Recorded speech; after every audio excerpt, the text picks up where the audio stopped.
Boa noite, começa aqui o programa Cafeína, o seu programa das quartas-feiras, às 18 horas, hoje com um pequeno atraso, o Miguel do Rosário entra daqui a pouquinho, eu sou o Wellington Calazans, falando ao vivo a partir da Bahia. Hoje eu estou aqui no estado onde eu nasci, mais precisamente na cidade do interior aqui da Bahia, onde eu nasci, Alagoinhas, a terra do João Willis, também deputado federal pelo Rio de Janeiro. E eu tenho o prazer de dividir o programa com a volta do Tadeu Porto, que está no Rio de Janeiro. Daqui a pouquinho, o Miguel do Rosário volta também. O Leonardo Stoppa está na Inglaterra e também vai falar com a gente. No programa de hoje, nós vamos abordar uma espécie de bolsa caviar, uma jabuticaba que só existe na economia aqui no Brasil, é a taxa Selic. Uma taxa criada para que quem tem dinheiro não invista e viva deitado numa boa, numa rede, recebendo dinheiro de juros altos. Enquanto o governo Temer está aí planejando com sua equipe econômica destruir a TJLP e praticamente destruir o BNDES com argumentos falsos, propagandas falsas, na tentativa de criar a TLP, que nada mais é do que uma taxa que impede que o investidor pequeno, médio ou grande possa tomar empréstimo, porque não tem uma previsão de taxas a longo prazo, o que inviabiliza totalmente qualquer tipo de iniciativa de tomada de investimento. Nós preferimos aqui no Cafeína, do Cafezinho, discutir essa taxa absurda, uma taxa que é vergonhosa para a economia brasileira, que é muito boa para quem tem dinheiro e faz aplicações a partir dela como referência, mas a Selic, ela deve sim entrar no debate, porque os ricos brasileiros, a elite brasileira, que está pouco se lixando para o desemprego, para o desmonte da indústria nacional, para a total precarização do conteúdo nacional e de instituições bancárias, como o Banco do Desenvolvimento, né, o Nacional de Desenvolvimento, o BNDES, o Banco do Brasil, Caixa Econômica Federal. Então, eles que querem privatizar tudo, e essas pessoas são as pessoas que vivem dessa taxa Selic. Vocês vão saber aqui o que é essa taxa Selic, os danos da Selic para o Brasil, para os brasileiros, e por que ela é uma excepcionalidade da nossa economia. Eu vou passar a bola agora para o Tadeu Porto, matando saudade. Tadeu, na primeira semana que você faltou, o Bahia ganhou de 2-0 do Atlético Mineiro lá no Independência. Lembrei muito de você, Tadeu. Um abraço, boa noite, bem-vindo ao Cafeína de volta, hein? Fala, galera, muito boa noite. Eu sou o Tadeu Porto, diretor do Sindicato dos Petroleiros Norte Fluminense. Fiquei 2 semanas, infelizmente, sem participar do Cafeína, porque eu estava embarcado numa semana, participando de uma auditoria, e na outra estava participando de um congresso muito importante. Aliás, do congresso eu saí direto para o ato do MASP, a favor do Lula, e foi muito bem debatido aqui naquele programa maravilhoso que eu tive a oportunidade, claro, de assistir depois, como muitos e muitas fazem. Hoje nós vamos falar aqui da taxa Selic. É claro que eu não vou me atentar tanto aos detalhes técnicos, que eu tenho certeza absoluta que o Léo Stoppa vai fazer com o brilhantismo e a dinâmica e a didática maravilhosa que ele tem. Eu quero falar mais sobre investimento público e o quanto ele é importante. Por quê? Porque quando a Selic está muito alta, a taxa Selic, efetivamente, e a taxa de juros reais, que é a Selic menos a inflação, que meio que ingessa o capital produtivo do país, o investimento público, ao invés de ir para capital produtivo, para escolas, para saúde, ele vai para pagar juros, basicamente. A taxa Selic, até onde eu sei, e o Léo pode me corrigir se eu estiver errado, ela meio que permeia as transações bancárias, as transações interbancárias, e é claro, se os títulos do governo estão rendendo muito dinheiro, a pessoa que podia começar um negócio para gerar um emprego, ou podia investir mais no seu negócio, prefere pegar um pouquinho do dinheiro que tem e colocar no capital especulativo para poder gerar um pouco mais. Infelizmente, também, isso vai um pouco da nossa característica, da nossa cultura, enquanto brasileiros e brasileiras, que ficamos um pouco viciados nesse sistema. Depois, eu diria que o Brasil implementou essa política macroeconômica do tripé lá nos tempos do Fernando Henrique, e que o Lula e a Dilma mantiveram, apesar de que eles tiveram um viés muito diferente. Nós tivemos uma resposta muito positiva, é claro, eu como petroleiro, nunca deixo de falar aqui da Petrobras, que é o assunto que eu tenho muito interesse e também eu tenho um pouquinho mais de conhecimento para falar. Informe aí, Tadeu, por favor, para o pessoal do cafezinho, que daqui a pouquinho a gente retoma a transmissão num texto, tá bom? E enquanto isso, eu converso aqui com o pessoal do YouTube do Leonardo Stoppa. Para você que está acompanhando aqui no canal do YouTube do Leonardo Stoppa, nós estamos transmitindo o programa Cafeína.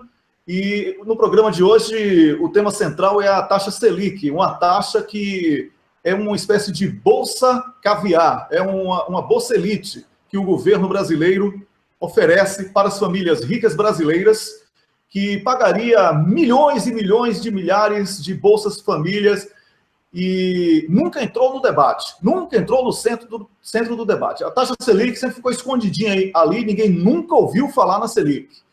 E aí, estão querendo agora destruir o BNDES, e eu estive na segunda-feira na audiência pública que aconteceu lá na sede do BNDES no Rio de Janeiro, quando o senador Lindbergh Farias presidiu lá os trabalhos da mesa, e eu pude observar, depois de um amplo debate entre economistas de peso, não só do BNDES, como também aqueles que puderam compor a mesa, que o problema não é introduzir uma TLP no BNDES, porque já existe a opção de investimento sem a previsão de taxa futura, como hoje a TJLP que eles querem acabar.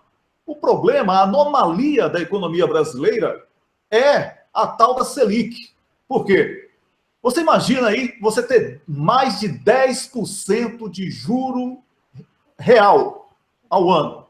Não existe nada no planeta que ofereça isso. Por isso, nós estamos chamando aqui de jabuticaba, porque a jabuticaba é aquela fruta que só existe no Brasil e, exatamente por só existir no Brasil, nós estamos atribuindo a Selic a condição na economia de ser uma jabuticaba, uma alusão aí a essa fruta exclusiva do Brasil e dos brasileiros. Por isso, para você aí no canal do YouTube, está explicado aí porque o tema, o Leonardo Stoppa já está tomando as providências técnicas e nós vamos retomar o programa. Tão logo o Leonardo deu ok para que eu possa reiniciar o próprio Tadeu, que está acompanhando aí a transmissão ao vivo, para que nós possamos retomar a transmissão também na página do Cafezinho, na página do Botando Pilha e dos demais colegas, dos demais parceiros. E o Arthur Lima, por exemplo, está perguntando qual o impacto dessa taxa de 9,25%? O Arthur, é um pouco do que o Wellington estava explicando e eu tentei falar aqui no começo do vídeo. Muito provavelmente eu irei repetir para o pessoal do Facebook, claro, pedindo licença a todos e todas, num viés diferente, que é o seguinte: quando a taxa de juros está muito alta, você, um cidadão comum, um empresário, você prefere colocar o dinheiro no capital especulativo do que no capital produtivo. É óbvio que a economia é muito complexa, mas, mais objetivamente, o capital produtivo ele gera mais emprego e porque você está ali com os meios de produção funcionando mais efetivamente. O capital especulativo eu tenho R$10, empresto para você e depois te cobro uma taxa de juros de 10%, você vai ter que me dar aí R$11 daqui a um tempo. E aí esse R$1 brotou de onde? Brotou da minha relação com você, pura e simplesmente, sem ter alguém efetivamente produzido alguma coisa material. Basicamente é isso. Então, quando o Brasil está com a taxa de juros muito alta, e no Brasil ele tem essa cultura, é basicamente para diminuir a pressão inflacionária. Por quê? Porque a taxa de juros está muito alta, a pessoa vai...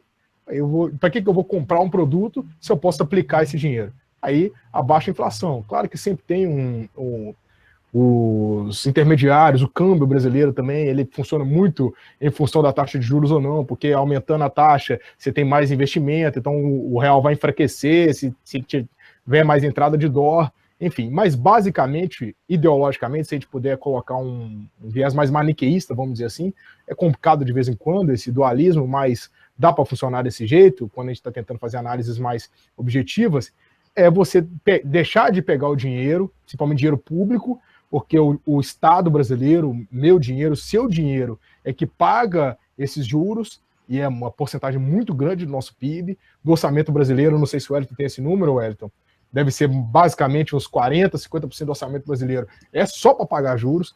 ou seja, dinheiro que está deixando de ir para o hospital, para a escola, para investimento. O Wellington estava falando do BNDES, ele pode falar um pouco também. O BNDES tem um papel sensacional dentro da sociedade brasileira.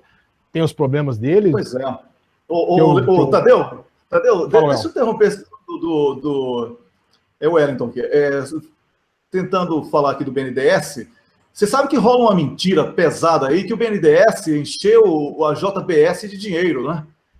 E esse gráfico foi desmontado lá nessa audiência pública pelo vice-presidente da Associação dos Funcionários do BNDES. E foi vergonhoso, porque um dos defensores da tal da TLP, que é essa taxa de longo prazo aí que está querendo ser empurrada a goela abaixo do empresário que apoiou o golpe, que agora está recebendo de bônus aí essa taxa maravilhosa, para não dizer o contrário, né?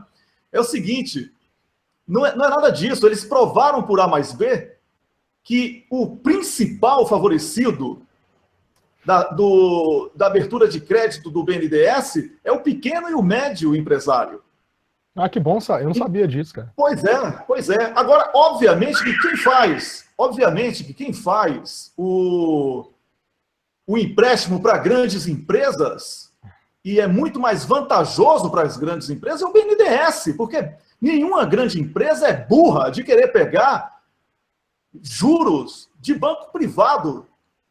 E aí não é uma questão do BNDES estar torrando dinheiro, não. A JBS, a despeito de tudo que falam sobre ela, colocou o Brasil no ranking dos maiores produtores de alimentos do mundo. Milhares de empregos. Se o Joesley Safadão pisou na bola, que ele seja punido, e não a empresa, e não os empregados. É bom que tenha essa separação, não é verdade? A ideologia do BNDES também, ele é um banco público utilizado para fomentar o desenvolvimento nacional. É estratégico. Exatamente.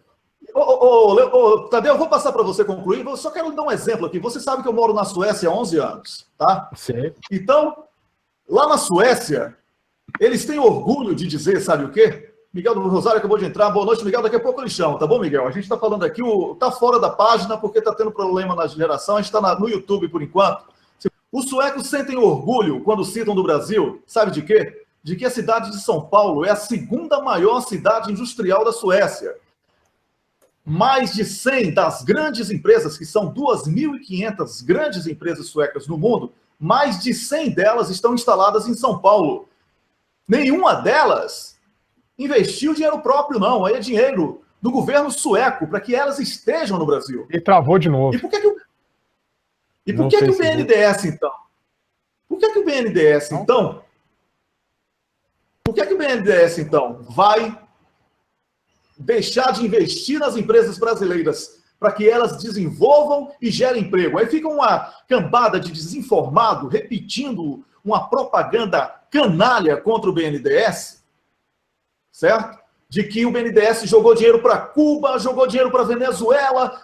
São empresas brasileiras. Eu conheci centenas de brasileiros que trabalhavam na Odebrecht em Angola, quando eu morei em Angola. Eu não estou falando de 10, 20, estou falando de centenas, milhares de brasileiros que trabalhavam lá. Certo? Era muito boa a atuação da Odebrecht em diversos países. Aí o que acontece? Quebra a indústria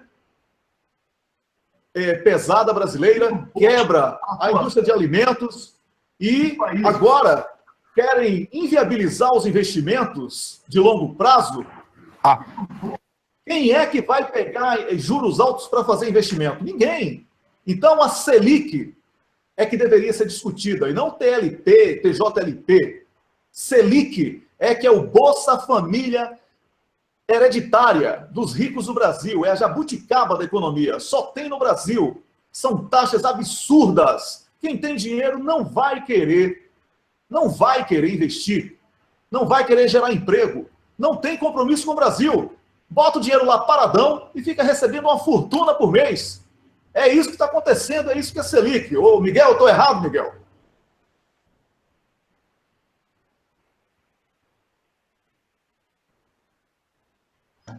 Wellington, sim, você está certo. A gente participou junto lá daquele debate Deixa eu complementar um pouco as informações que você deu aí.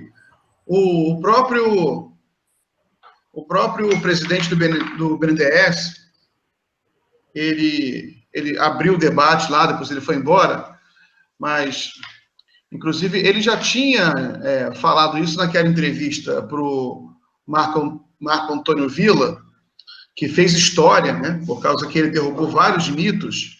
A JBS, ela pegou dinheiro no BNDES, sim, só que ela está em 25º lugar, entendeu? Você tem outras empresas que pegaram mais. É porque você, com a Operação Lava Jato, ela criou aí um grupo de empresas que ela elegeu como inimigas da nação e partiu para a destruição. Mas você tem a Gerdau, a Vale, você tem a Caixa, você tem todas as empresas privadas do Brasil. Todas as grandes empresas privadas do Brasil pegaram financiamento do BNDES. E foi importante porque o BNDES foi feito para isso. Porque as taxas de juros oferecidas pelos bancos privados brasileiros são proibitivas. A economia brasileira não funcionaria. Não funciona. Como está parada hoje, inclusive, por causa disso. O BNDES paralisou praticamente suas atividades. Tá? A discussão agora é que o governo ele quer paralisar de vez através de uma medida provisória que vai levar as taxas de juros do BNDES para equipará-la com a Selic, taxas de mercado. Né? E sem explicar que as taxas de mercado praticadas no Brasil são muito superiores às taxas de mercado praticadas no mercado internacional, que é onde as empresas brasileiras competem. Quanto à sua informação sobre o desempenho das empresas brasileiras no exterior, de fato, o Brasil tinha as empresas de engenharia uma das mais eficientes do mundo. Uma Odebrecht da vida, por exemplo, uma OAS, são empresas com capacidade e experiência para construir uma refinaria, para construir uma hidrelétrica, isso em pouco tempo e a custo mais barato do que as americanas. O pessoal fica falando aí em custo, é porque a imprensa manipula tudo. O custo das obras aqui no Brasil é o custo das obras lá fora. Mas sabe o que me irrita um pouco, Wellington? É porque a Globo, ela cria uma mitologia, por exemplo, Abreu e Lima. Foi de 2 para 18 bilhões de reais. O Sérgio Moro até participou de uma palestra da editora Abril, e ele fala, a refinaria Abreu e Lima foi lançada em 2005, o custo era 2 bilhões de reais. Depois, aumentou para 18. Esse cara, ou ele é muito desonesto, ou ele é muito estúpido. O custo de 2 bilhões era um projeto pequeno, porque 2 bilhões de reais, você faz uma refinaria de fundo de quintal, entendeu? 18 bilhões de reais, aí era um projeto completo da refinaria Abreu e Lima, porque quando o projeto da Abreu e Lima foi lançado em 2005, não havia o pré-sal, não havia nada, o Lula estava ainda começando, ainda havia muita insegurança em relação à economia brasileira. Aí depois, quando eles vão atualizando o projeto da Abreu e Lima, você tinha descoberto o pré-sal, a economia brasileira tinha decolado, o consumo de derivados de petróleo estava explodindo. Então, fizeram um projeto decente de 18 bilhões de reais. Que 18 bilhões de reais, de dólares, desculpe, é um projeto de uma refinaria grande. Se você fizer uma pesquisa na internet, você vai ver a Índia está fazendo uma refinaria de 30 bilhões de dólares. A refinaria é cara mesmo. Só que o Sérgio Moro é burro, ele não sabe que a refinaria, você não avalia apenas pelo custo de produzir, de implantar a refinaria. Você avalia pelo custo que você vai economizar com menos importação de derivados de petróleo. Você vai lucrar com a exportação de derivados de petróleo. Você vai gerar empregos, você vai gerar desenvolvimento, você vai estabelecer maior soberania energética para o país. Entendeu? É claro que as refinarias são importantes. A Petrobras paralisou as refinarias que ela ia fazer no Maranhão, que ia trazer enorme desenvolvimento para a região mais pobre do país. Paralisou porque a Lava Jato faz parte de uma estratégia global de atrasar o Brasil. Wellington, deixa eu só finalizar aqui, então, uma coisa. Eu descobri, nos últimos dias, uma coisa muito interessante. O que eles fizeram foi um movimento de colonização. Porque com a crise dos subprimes em 2008, o que os estados fizeram, os estados ricos? Eles absorveram as dívidas privadas, né, transformaram em dívida pública. O Estado comprou as dívidas. Então, a dívida pública dos estados, dos governos, Estados Unidos, Europa, Japão, aumentaram muito. E esses países, essas dívidas, elas começaram a quebrar vários países. A Grécia foi a primeira a quebrar, tem outros países quebrando na Europa, porque a dívida pública está muito alta. Então, o que esses países estão fazendo? Eles estão apertando as torneiras. Eles estão, por exemplo, criando políticas comerciais muito mais agressivas. E quando eu falo em países, você tem que entender que são os fundos, né? Na realidade, são os fundos que emprestaram dinheiro para esses governos e agora eles controlam esses governos. E esses fundos, eles querem que o Brasil, eles querem reduzir o déficit comercial desses países ricos com países como o Brasil. E como reduzir esse déficit? Fazendo com que o Brasil volte a exportar matérias-primas e aumente a importação de produtos industrializados da Europa e Estados Unidos. Sobretudo Estados Unidos, que é o líder desse processo. E é o que está acontecendo. Sobre a gestão da Petrobras, eles reduziram drasticamente a produção de derivados e o Brasil aumentou com muita força a importação de óleo diesel e de derivados de petróleo.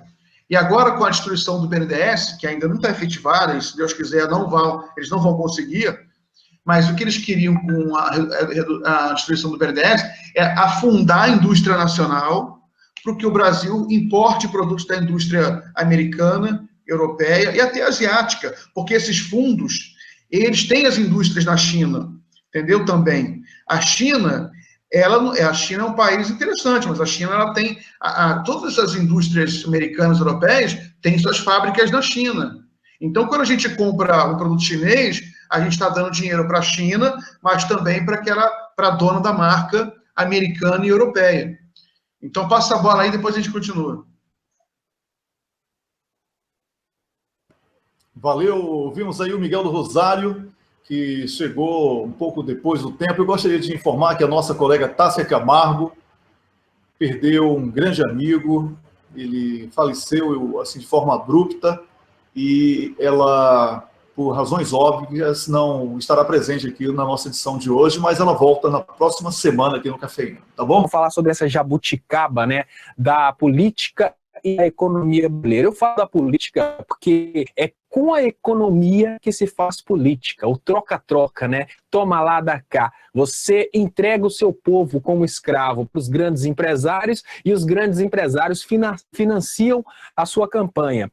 Mas falando agora sobre a taxa Selic, porque muita gente quer tentar entender por que essa taxa Selic alta do jeito que está é tão prejudicial para o sistema econômico brasileiro, para a atividade econômica. Antes de mais nada, a gente precisa pensar o seguinte, dá licença, só um segundo, desculpa, muito problema hoje, mas enfim, antes de mais nada, a gente precisa raciocinar esse sonho que existe, de que basta acabar com Bolsa Família e todo mundo arrumar emprego, porque afinal de contas ninguém quer ficar recebendo bolsa, todo mundo quer emprego, é uma das coisas mais chulas que existem de argumento contra as políticas de redistribuição de renda, porque uma das maiores provas de que emprego não basta você querer arrumar é a situação do Brasil hoje. Eu acho que se você for nas ruas, você vai ver que pelo menos 20 milhões de brasileiros gostariam de estar trabalhando. Esses 20 milhões de brasileiros não são vagabundos potenciais que não querem trabalhar, mas não existe atividade econômica suficiente para empregar digamos, o capital humano abundante no Brasil hoje. Então, a atividade produtiva que gera emprego. Não adianta ficar com esse argumento de que o que uma pessoa precisa é de emprego e não de um suporte econômico que venha do governo. Mas então, quando a gente fala da taxa Selic, o que a gente pensa é o seguinte: O governo pode incentivar a atividade econômica, que são as empresas trabalharem, gerarem emprego e, com isso, criarem qualidade de vida para a população. Como? Injetando o dinheiro barato nas mãos da empresa. A partir do momento em que uma empresa, né, um empresário, um especulador, um capitalista, nota que não vale a pena deixar o dinheiro no banco, porque o dinheiro no banco não está rendendo juros, o cara tira o dinheiro dele do banco e injeta esse dinheiro na atividade econômica. A atividade econômica em geral, né? Imagina que o cara pensa, olha, o meu dinheiro no banco está me dando prejuízo, porque o banco está me pagando menos que a inflação. Eu não vou deixar o dinheiro com esse bando safadão, eu vou pegar o meu dinheiro e vou montar uma padaria. O outro pensa, não, eu vou montar uma fábrica de roupas. Isso gera emprego, gera atividade econômica e faz a economia bombar. O Brasil, infelizmente, durante muito tempo, principalmente por causa de pressão política de grandes especuladores, ele tem trabalhado na contramão, que é incentivar as pessoas a deixarem o dinheiro guardado no banco, com uma taxa de juros, uma oferta de juros muito alta. Mas aí você pensa, nossa, que maravilha, né? Os juros no Brasil remuneram bem o capital, então vale a pena guardar o dinheiro no Brasil.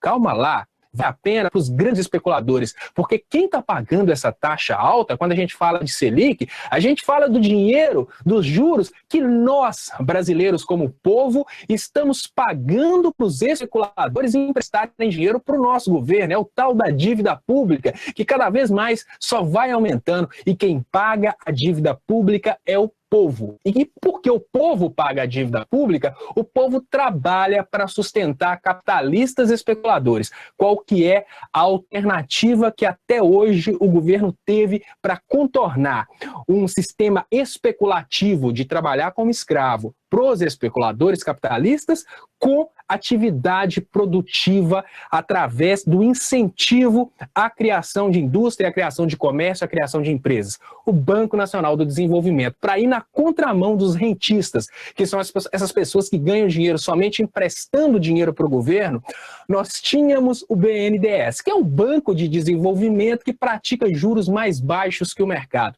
Aí entra uma briga feia, porque os donos de bancos privados, eles não querem de forma alguma... Gente, eu estou próximo de ter um outro problema aqui, que é a minha bateria acabar, mas eu vou tentar chegar até o fim, enquanto a Jennifer corre lá para buscar o carregador. Mas enfim, os donos de bancos privados, eles não querem ter a concorrência do BNDES, porque o BNDES está oferecendo dinheiro para os investidores a um preço mais baixo. Em contrapartida, os donos de banco privado que querem simplesmente viver oferecendo dinheiro caro, eles incentivam a discussão do governo que apoia o BNDES. E é por isso que tantos banqueiros ao redor do mundo financiaram, né, esse golpe que aconteceu no Brasil. E o primeiro passo do golpe foi exatamente a derrubada do BNDES. Enfim, o que eu gostaria, né, de falar no meio de tantos problemas técnicos é que a taxa Selic é, digamos que, um desincentivo pro investimento em atividade econômica. A partir do momento em que você coloca a sua população, o seu povo, disponível como escravo para pagar empréstimo bancário, para dinheiro que vem de fora, para emprestar para o seu governo a troco de juros, você está desestimulando a atividade econômica interna. E você só produz emprego de qualidade, você só produz riqueza de verdade através do estímulo à produção. O estímulo à especulação só gera números em bancos. Agora, o estímulo à produção é o que vai gerar mais roupas produzidas em fábricas de roupas, mais alimento produzido em fábricas de alimento, mais tudo aquilo que nós precisamos produzir para o nosso dia a dia. Então, enquanto o governo incentivar a especulação, que é o que agora está acontecendo mais do que nunca, o brasileiro vai viver de números especulativos. E esse sonho de que basta você desejar ter um emprego e criticar as políticas sociais de redistribuição de renda, porque afinal todo mundo que recebe qualquer tipo de bolsa é vagabundo, porque não quer trabalhar, está mais do que provado que é chulo. Porque hoje todo mundo gostaria de estar trabalhando, mas sem o incentivo, através de fomento à produção, não tem emprego. Isso é claro, isso é óbvio e está por aí. Então, volto para você, Wellington. Desculpa mais uma vez pelos problemas técnicos, mas vamos que vamos. Leonardo, você não tem que pedir desculpas de nada aqui, tá? Nós somos uma equipe, todos nós temos responsabilidade sobre o programa, sabemos do seu empenho, sabemos que você sempre prima pela qualidade na transmissão, e esse tipo de problema já aconteceu uma vez, não é a primeira vez, acontece eventualmente. E vamos agora chamar, Tadeu, eu peço desculpas que eu chamei você e tive que interromper, porque a transmissão estava com um probleminha de novo, mas eu gostaria aí de ouvir a sua opinião. Você estava falando que você é uma pessoa que você é sindicalista, você é nacionalista, você tem aí uma luta reconhecida pela classe petroleira no Brasil como uma pessoa que luta em defesa da Petrobras. E como o Miguel falou, eu e ele estivemos lá no BNDES na segunda-feira, nós estamos vendo também uma tentativa de desmonte, também com mentiras, propagandas falsas, WhatsApp mentiroso, omissão da imprensa, realidade paralela, como o Miguel colocou, porque nós estivemos lá e vimos realmente o que foi que aconteceu. E se você for ler o PIG, parece que eles estavam em outro planeta, e não naquela audiência pública lá no BNDES. Como é que você vê tudo isso aí, Tadeu? Como é que você vê essa tentativa de esconder que a vergonha da economia brasileira é a Selic, e não a TJLP, que, ao contrário do que dizem, é uma taxa que pelo menos garante que o padeiro possa comprar uma máquina para vender pão, e não guarde o dinheiro da máquina para viver de juros. Verdade, Wellington. Eu vou aproveitar, cara, e mandar um grande abraço para você, pro Léo e pro Miguel. A gente, na confusão, acabou nem começando o programa da maneira que a gente efetivamente começa. A gente vê com muita preocupação. Aliás, a gente, nos nossos debates, a gente acaba chegando sempre num ponto comum, que é o ponto do nacionalismo, da importância de você acreditar na sua identidade enquanto brasileira e brasileira, e esse debate da taxa Selic. Aliás, confessando aqui para os internautas que estão nos vendo, eu não participei da escolha do tema dessa vez, tá uma correria danada, não participo do Cafeína há 2 semanas. Eu achei o tema incrível, Wellington.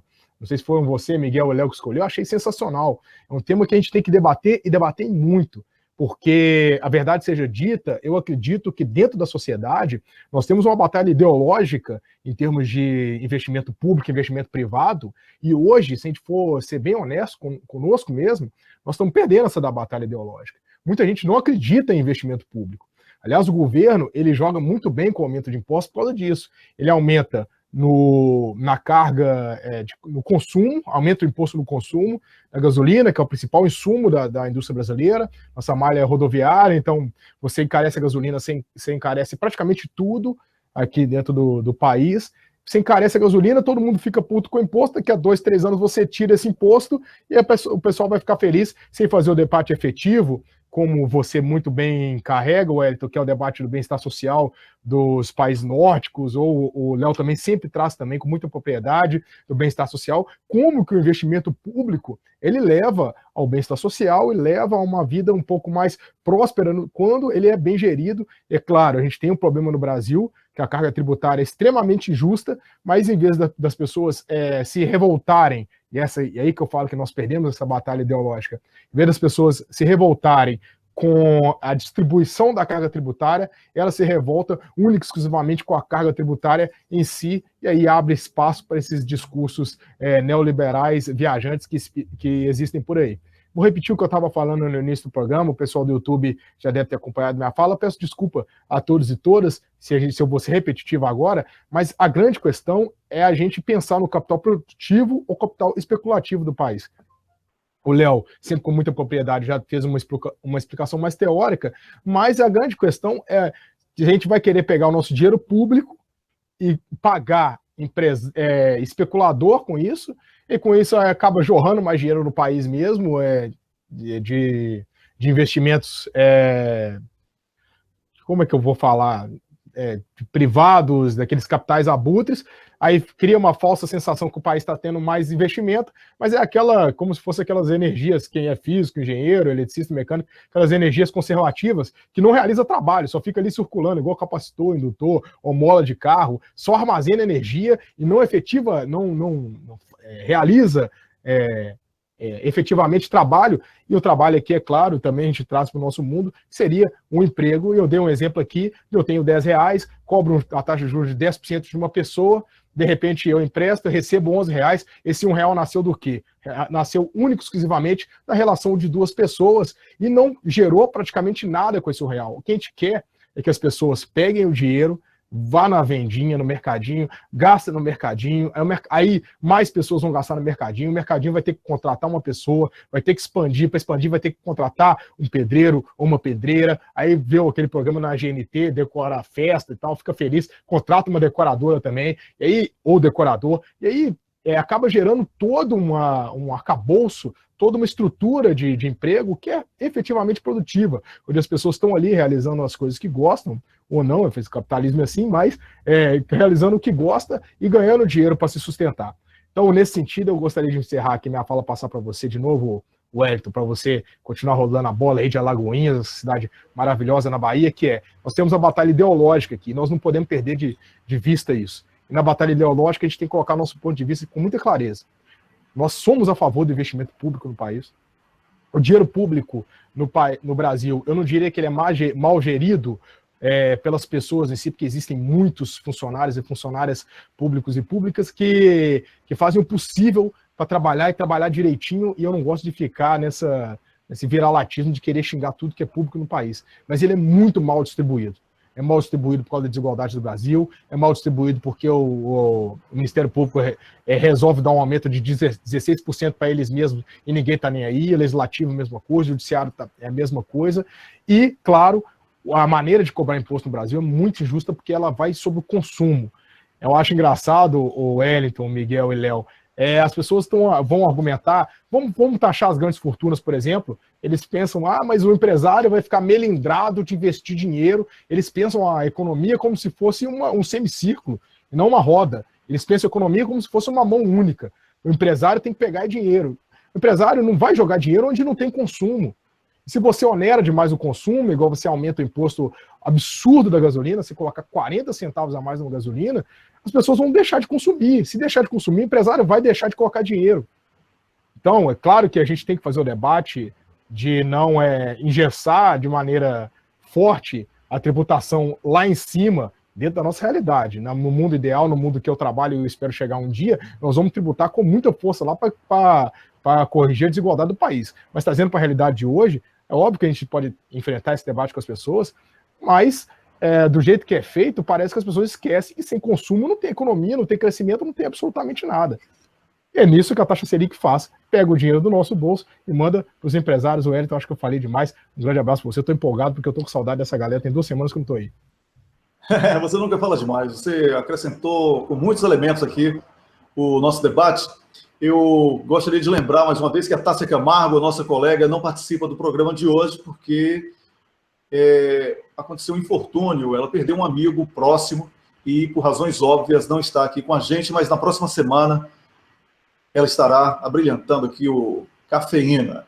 Nós vamos entrar agora na segunda parte do nosso programa, a parte já da interatividade com o público. A gente pede desculpas pelos problemas técnicos que aconteceram no início dessa edição, mas o programa vai estar on demand disponível. Certamente o Leonardo Stoppa vai poder disponibilizar o programa sem nenhum tipo de problema, porque ele gerou na íntegra a partir do YouTube. Então não vai ter problema também para você aqui na página do Cafezinho.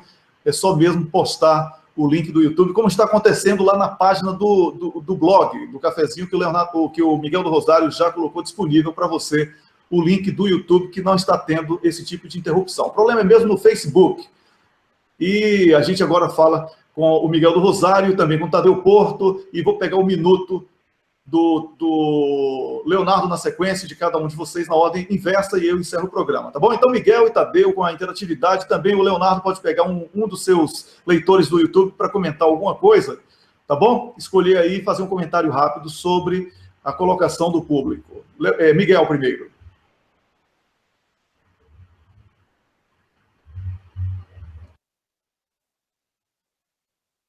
Liga o microfone aí, Miguel, fica mais fácil para ouvir. Oh, desculpe. Eu olhei aqui um comentário da Carrie Coleman, que é uma leitora nossa, está sempre participando do Cafeína, Ela escreveu aqui, Tadeu, Miguel, Wellington e Tássia também. Moro no exterior, mas sou uma brasileira muito nacionalista. Me sinto sem nenhuma potência, mas quero fazer uma diferença e contribuir de alguma forma para ajudar meu Brasil. Como posso fazer uma contribuição positiva mesmo de muito longe? Me deem ideias. Então, Karen, obrigado aí pelo comentário. Só de estar participando aqui do Cafeína, isso já é, eu imagino, uma contribuição importante. Eu acho que a solução para os problemas do Brasil é a conscientização política. Então, se você ajudar a gente nessa batalha, vai estar contribuindo muito. Os problemas do Brasil são políticos, porque o Brasil é uma potência, tem recursos naturais, tem gente, ele tem tudo para se tornar uma grande nação desenvolvida, industrializada, mas, infelizmente, a gente tem um nível de consciência política muito baixo. E daí, voltamos ao tema do programa, que é a taxa Selic. A taxa Selic é uma indecência, porque é a maior do mundo e ela, evidentemente, paralisa a economia. Porque é uma crueldade. O jovem, ele quer investir num pequeno negócio, começar a sua vida, né? E não pode, porque os juros são muito altos. A pessoa quer comprar alguma coisa, não pode, porque os juros são muito altos para comprar aquela coisa. Os juros do cartão de crédito no Brasil, eles são indecentes, eles estão em 400%, 500% o juro rotativo. Então, evidentemente, isso paralisa o comércio, sobretudo o comércio eletrônico, que é o carro-chefe de qualquer economia moderna, né? Então, são coisas que paralisam a economia, são coisas que beneficiam só os bancos, os rentistas, são parasitas que a gente tem que eliminar da face do Brasil. Se existe um paredão que a gente tem que criar no Brasil, é o paredão dos rentistas, dos banqueiros.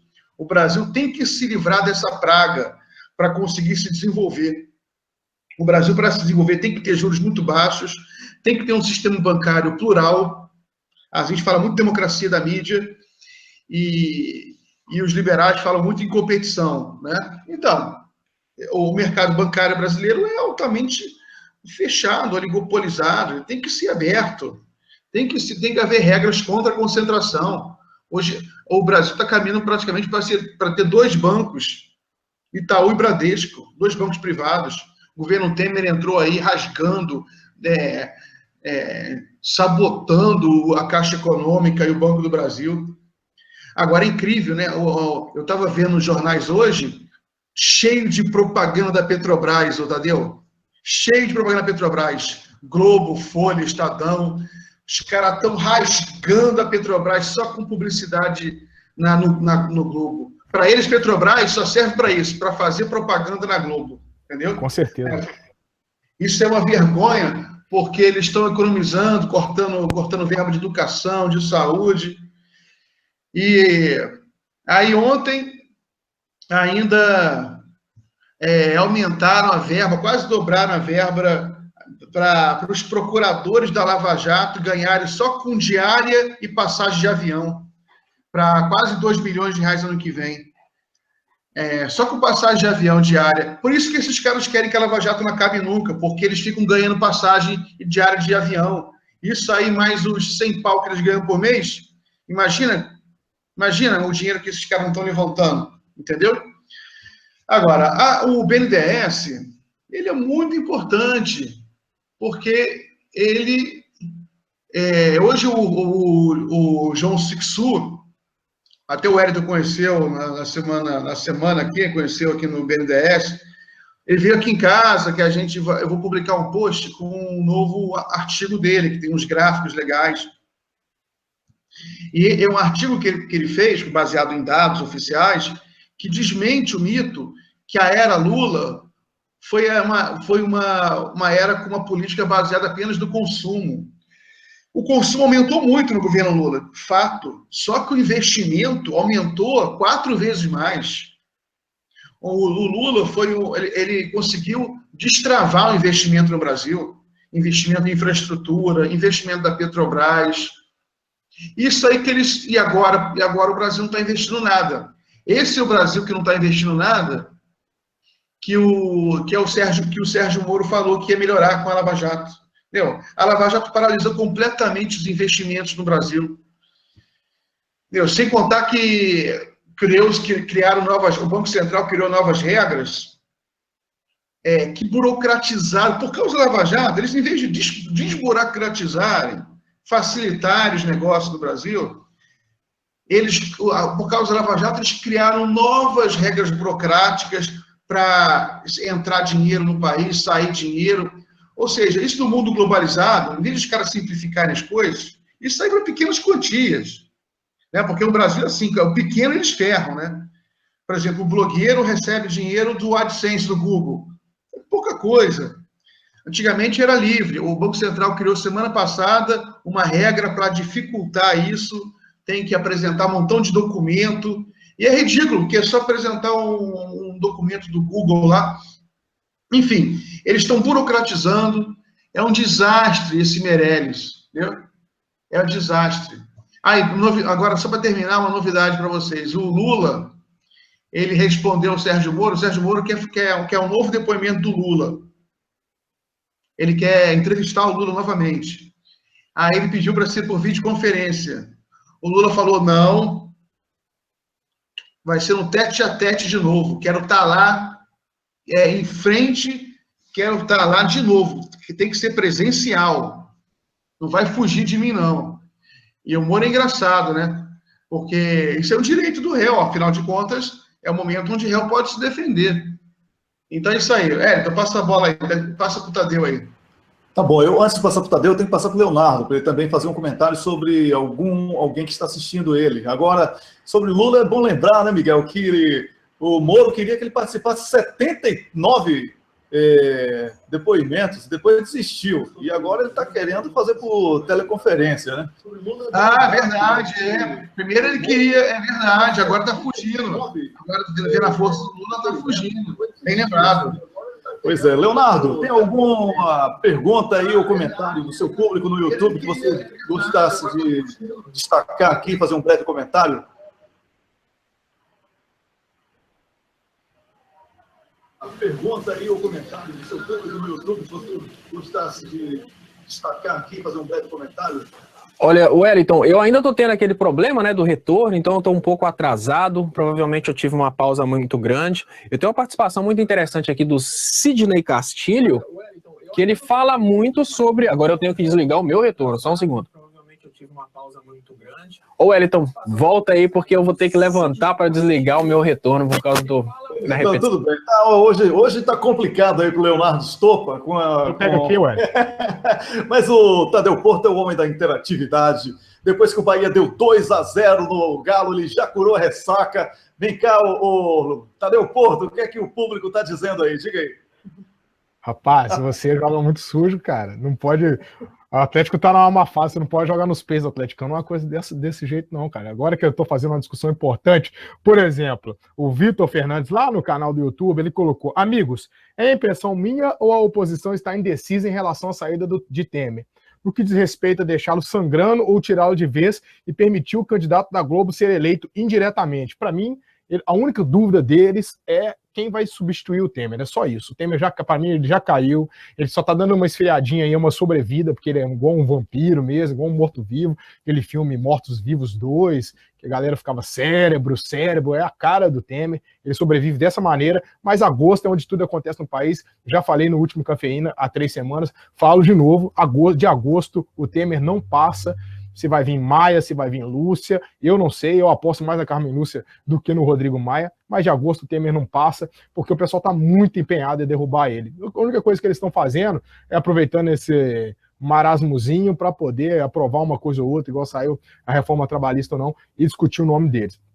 Lá do Face, o Pedro Nicolas colocou: por que no Brasil não se aposta numa Selic mais baixa? Sabemos que aumenta a inflação a curto prazo, mas no médio prazo estabelece e resolve muitos problemas de dívida da União, Estado e município. Perfeito, Pedro. Só não ajuda, não investe porque o capital especulativo perde dinheiro. É simples assim. Capital especulativo é empresário que está ali com o dinheiro, está comprando uma garrafa de vinho de 60 mil dólares, de repente ele descobre que uma garrafa de vinho de 100 mil dólares é melhor, ele precisa de dinheiro no curto prazo, vai lá, investe, compra com meu e com seu dinheiro, porque é título de dívida pública, ele vai lá e toma um vinho mais caro, anda numa lancha mais cara e vive dessa maneira que a aristocracia aqui do Brasil, com a oligarquia brasileira, que a plutocracia escolhe aí o adjetivo, que aqui no Brasil a elite é tão vagabunda que ela reúne todos os adjetivos ruins da história da humanidade que foram dados para a classe política, nobreza, não sei o quê, entendeu? Ele não aceita simplesmente dividir esse dinheiro meu ou seu, comigo ou com você. É por isso que não acontece isso. A Dilma teve um experimento com a baixa da Selic no primeiro mandato dela. Para mim, ela foi boicotada, fortemente boicotada. Ela já falou isso e eu corroboro com a fala dela. Quando ela baixou, não só a Selic, ela também ela utilizou os bancos públicos, a Caixa e o Banco Brasil, para diminuir o spread bancário. O spread é aquele lucro que os bancos têm sobre juros. O Banco do Brasil e a Caixa, como públicos que são, foram utilizados para derrubar a taxa, para poder dar dinheiro mais baixo, e claro, sem considerar, inclusive, o BNDES, e parece que o empresariado brasileiro simplesmente virou de costas, também não vou investir meu dinheiro, eu não quero saber desse tipo de coisa, e blau.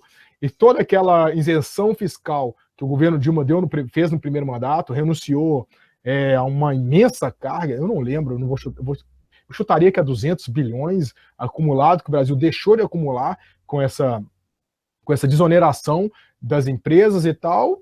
O empresário pegou esses 200 bilhões e colocou no bolso, em vez de gerar e aquecer o país para gerar crescimento, para aumentar a arrecadação e tentar fazer a roda da economia girar. A Ana, ela coloca aqui, e pensar que há apenas alguns meses atrás os europeus estavam indo para o Brasil trabalhar porque estava melhor que a Europa.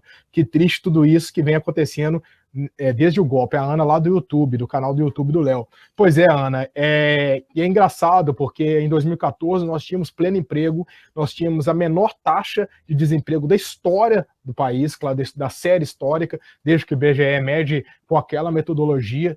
Então, para que reforma trabalhista agora? Se em 2014 a CLT estava lá, estava bonitinha, estava lindinha, e a gente estava no pleno emprego.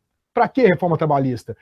É uma das grandes falácias que existem que ninguém que defende a reforma consegue defender. O Brasil estava muito bem, obrigado, e é isso que incomodou muito esses neocolonialistas, como bem colocou o Miguel, e o Léo sempre fala muito bem isso na fala dele, que veio para crescer o olho para cima do país. Aliás, existe a maldição do petróleo, parece que o país descobriu o petróleo, que ele meio que entra em maldição, que na verdade é que o jogo é jogado mesmo e sem dó, os Estados Unidos vem para cima, o que a gente discutiu há uns 4 cafeínas atrás, se eu não estou enganado, o Five Eyes vem para cima, para poder partir e tentar buscar, vir aqui fazer com que a gente só exporte a commodity crua e que eles trabalhem todo o desenvolvimento delas. A gente vai exportar o café, a cápsula vai ser feita em outro lugar, a maquininha vai ser feita em outro lugar, e a gente vai comprar deles depois, o emprego mais complexo, vamos dizer assim, a cadeia produtiva, parte da cadeia produtiva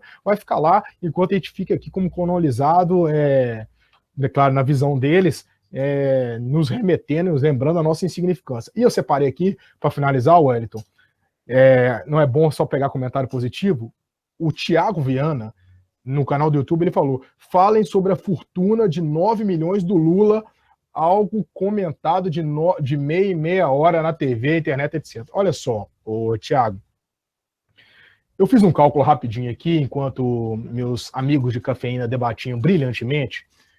O Lula alegou, e é claro, e quando ele alega, ele não só fala, ele mostra documentos, que ele fez 72 palestras de 2011 a 2015. Se você fizer um cálculo linear, dá para fazer representativamente, não é linear, claro que cada palestra dele teve um preço. Isso aí dá R$125 mil por palestra. Agora você pense, o Lula, ele vale muito, mas muito mais do que R$125 mil, cara. O Lula, ele é um cara que saiu do Nordeste, saiu da fome, pegou um caminhão, foi morar em São Paulo, morou na pobreza e virou presidente da República dos maiores países do mundo. Ele pegou o país numa economia e colocou em outra economia. Ele é o líder mais carismático da história do nosso país. Ninguém desgosta do Lula. O Lula devia ser a palestra mais cara do mundo. Eu falo com toda a tranquilidade do mundo. O Lula, só da trajetória dele, as pessoas já fazem palestra de motivação. O Lula, ele pode fazer palestra de política, de economia, de motivação, de futebol. Ele vai falar do Corinthians, eu fico chateado com o Corinthians, porque roubou um time da Atlética aí passado, mas ele fala de qualquer coisa.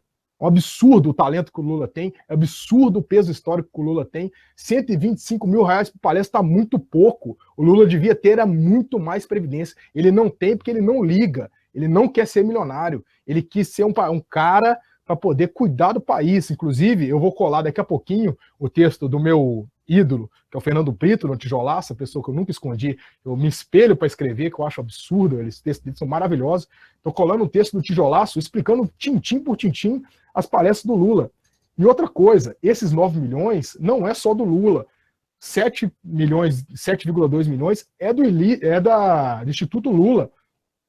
E o resto, 1,8 lá, é da privada dele. Ou seja, os funcionários do Instituto Lula estão nesse bolo também, cara. Então, esses 9 milhões vão parar de cair na falácia, vão parar de fazer o debate porco e fazer o debate efetivo. O Miguel colocou uma coisa interessante aqui, que é os oligopólios brasileiros. Ninguém fala, nem liberal, o MBL da vida, fala dos oligopólios brasileiros. O Brasil tem oligopólio de cerveja, oligopólio de banco. Vamos destruir o oligopólio. Liberal quer, cara. Se o cara é liberal de verdade, ele quer destruir o oligopólio. Vamos fazer o debate em torno disso e parar de fazer esse debate porco. Se o Lula quisesse morar na mansão, ele moraria tranquilamente, cara. Ele tem total condição para isso. Eu vou, e para ilustrar o que eu tô falando aqui, eu vou colocar também no Cafeína. Eu peguei aqui na Forbes, rapidinho, procura de internet, enquanto o programa tá rodando aqui. A Sarah Palin, aquela trapalhada lá, o nome que ficou muito famoso pelas trapalhadas que ela arrumava lá naquela primeira campanha do Obama, se eu não estou enganado, ex-governador da Alasca, ela cobra $100 mil por palestra. Quase mais de 300 mil reais. A Chelsea Clinton, a filha do Bill Clinton, com a Hillary Clinton, ela cobra $75 mil de palestra. Ela cobra mais que esse cálculo do Lula. A Chelsea Clinton. O Al Gore cobra $150 mil, tá aqui na página da Forbes. O Bush, aliás, cobra $150 mil. A Hillary e o Bill Clinton cobram $200 mil. São todos ex-presidentes. Nós não somos piores que os Estados Unidos, não, cara. O Lula, ele tem uma história maravilhosa. O Lula, ele tem que ser exemplo para muitos e muitas. É por causa dele que eu acredito que talvez eu vou ser alguém na vida. Ele é o grande exemplo que você, que é operário ou operária que está me vendo, pode acreditar que vai ser presidente da República. Ele é o cara que rompeu, ele não tem pai político. Se você pegar o esquema, o esqueleto da Câmara dos Deputados ou do Senado, você vai ver um tanto de filho de político, um tanto de filho de empresário lá. O Lula saiu do nada e virou presidente do país. Então, 9 milhões, a previdência dele e do Instituto Lula é pouco e muito pouco dentro da grandeza que ele tem. Eu encerro dizendo aqui um grande abraço para o presidente Lula e para todos e todas que estão nos vendo, Wellington. Passa a bola para você. Valeu, Tadeu Porto, obrigado pela sua participação. Acho que já deu o arremate final aí na sua participação. Acho que o Miguel também. Vai ficar agora somente um minuto do Leonardo Stoppa, porque também não vai dar tempo. A gente já estourou demais o tempo aqui. E eu quero agradecer a você que acompanhou aqui o Cafeína. No programa de hoje abordamos a taxa Selic, uma espécie de bolsa caviar que a economia brasileira apresenta. E eu vou chamar agora o Leonardo Stoppa, que já está com probleminha no retorno. Leonardo, pode falar agora.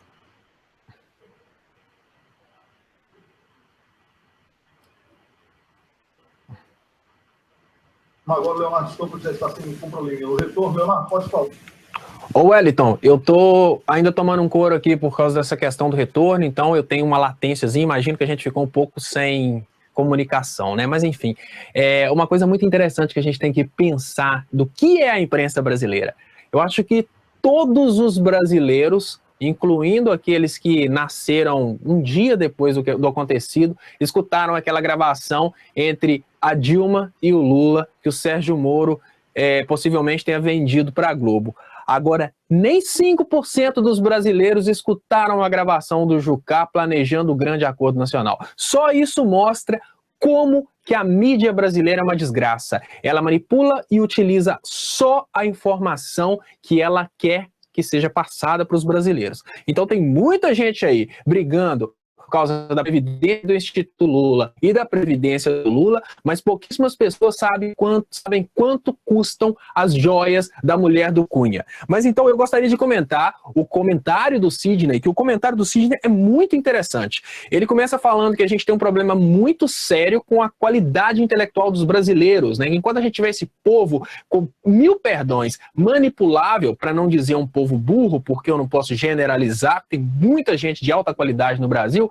enquanto a gente tiver pessoas manipuláveis no Brasil, os países de primeiro mundo vão utilizar a nossa imprensa para fazer bagunça no nosso país e colocar a gente na qualidade de colônia. E é nesse momento ele chama atenção para uma coisa que acontece na Rússia, acontece também na China e em muitos países onde eles não deixam o cinema americano e essa dominação americana entrar e controlar a cabeça das pessoas. A Rússia protege o cidadão russo. A Rússia jamais deixaria, por exemplo, os Estados Unidos causarem uma bagunça dessa dentro da Rússia para destruir a economia e depois utilizar o maior patrimônio de um país, que é o próprio povo, como objeto de criação de riqueza para ser usufruída fora. Mas aí eu gostaria agora de falar de uma das coisas que poucas pessoas percebem, que é a própria atitude em determinadas circunstâncias. Vou contar para vocês uma coisa que aconteceu comigo, uma coisa que eu presenciei. Eu cheguei aqui na Inglaterra, a economia no Brasil estava bombando. Eu lembro que daqui da Inglaterra, eu vivi, né, os momentos de angústia da campanha entre a Dilma e o Aécio, e aquele momento em que a internet estava sendo utilizada de forma massiva para espalhar mentiras. Naquele momento em que a economia brasileira estava bombando, o brasileiro fora do Brasil, o pensamento dele era só mandar dinheiro para o Brasil. O brasileiro mandava dinheiro para comprar imóveis no Brasil, o brasileiro mandava dinheiro para comprar sítios no Brasil, e tenho inclusive amigos que tinham o prazer, por exemplo, de comprar gado no Brasil. Olha bem, essas pessoas, que na maioria são coxinhas, elas não percebem que o indicador econômico de viabilidade do país é a sua própria intenção com o país. Hoje, essas pessoas estão desesperadas, elas não mandam dinheiro para o Brasil, elas fizeram o inverso. O dinheiro que elas tinham guardado no Brasil, elas trouxeram para a Inglaterra, porque elas não confiam mais na economia brasileira.